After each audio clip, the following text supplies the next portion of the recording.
इमाम ज़ैन अलाबिदीन फरमाते हैं, जब नूह कश्ती बना रहे थे तो एक मोमिना बूढ़ी औरत रोज अल्लाह के नबी के पास अपनी गठरी लेकर आती और कहती, ए अल्लाह के नबी, कब कश्ती रवाना होगी?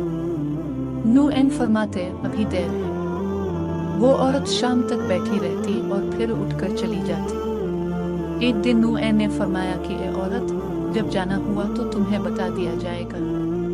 ये औरत वापस चली गई और इंतजार करने लगी कि कब नूह बुलाएंगे। इस दौरान अजाब आ गया और कश्ती रवाना हो गई, लेकिन नूह अलैहिस्सलाम ने इस औरत को न बुलाया। ज़ाहिरी तौर पर नूह को इसको बुलाना भुला दिया गया।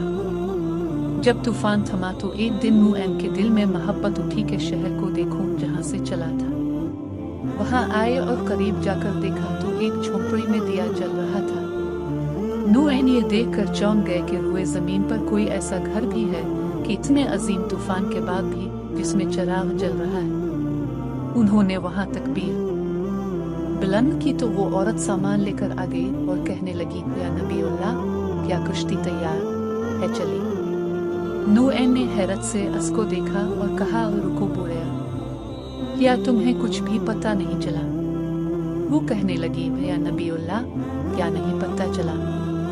कहा, इतना बड़ा सैलाब आया, बारिश आई, तुम्हें कुछ भी पता नहीं चला? बुढ़िया कहने लगी, या नबीउल्लाह, बस एक दिन बादल गिरजे थे और कुछ हल्की सी फुहार पड़ी थी।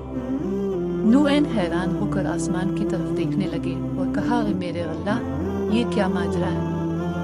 अल्लाह ताला ने नूह पर वही भेजी कि मेरे प्यारे नबी, इस औरत के दिल में चूंकि तुम्हारी मोहब्बत थी और तुमने इसे पाबंद कर दिया था, और चूंकि तुम्हारा इससे वदा भी था कि नजात की कश्ती में इसे ले जाओगे, तब जबकि तुमने अपना वो वदा पूरा नहीं किया, लेकिन ए नूह, मैं तो तुम्हारे वादे का जिम्मेदार था, इसलिए मैंने इस बुढ़िया तक अजाब पहुंचने ही नहीं दिया।